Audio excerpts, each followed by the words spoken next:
What up, what up, what up, what up? It's me, it is indeed the ACE. It's Ken Masters, the Ace of Spades, and I am here with... Really Divine. Fantastic. We are the unconventional couple, and this is my I Am Hip Hop hat, which I said in the last episode I was going to wear, and I'm a man of my word.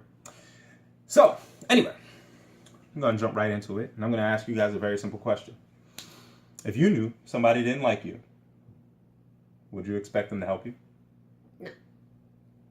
If you knew somebody didn't like you, would you expect them to give you a job? No.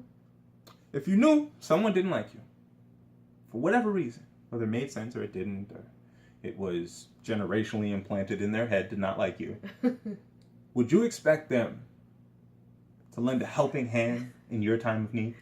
No. So then question, people, why do we as a whole do that? Because I feel like that's what we're doing right now. I feel like there is a very clear disconnect between, we'll call them authoritative figures, and people of color and women, in our humble opinion. Yet, we seem to take some kind of pride or joy slamming our heads into this glass ceiling that I didn't put up. Did you? You put up a glass ceiling? I don't think so. I mean, it would be very helpful to see like the stars and shit, but kind of an issue when you're trying to like improve in your career or, you know, have a life and do more than just survive. Build a better planet. That's a good one. I like that. Generational wealth, you know, things that authoritative figures have that the rest of us don't readily have access to. Yeah. For example of that disconnect. Oh, this is gonna be awesome.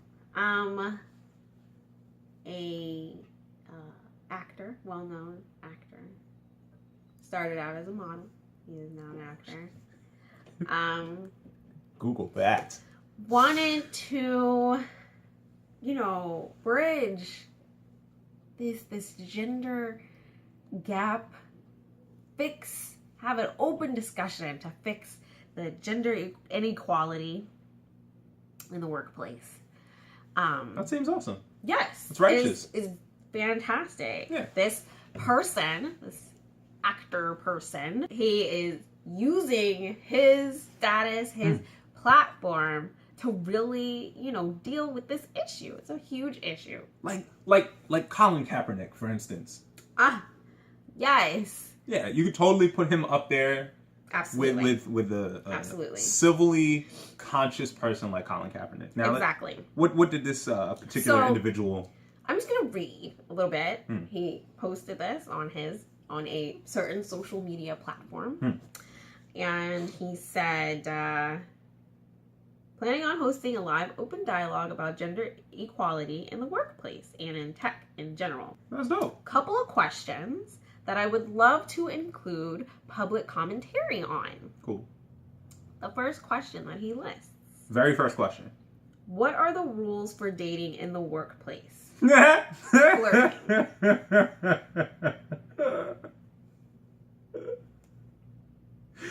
Now, okay. All right. Pause for the cause. Because anyone who's watching this who doesn't realize why that's a problem, you're part of the problem. Okay? Dating has nothing to do with gender equality in the workplace. I'm at work. Leave me alone. I'm at work because I need to work. I'm at work because I'm making a career for myself. I'm not at work for you to hit on. And then, or try to figure out a way to hit on me. Yeah. Why is that the first question? The first, like... That there just shows how just completely disconnected this person is. Clueless. Idiotic. What the problem is. And that's why... Mentally inept. Women.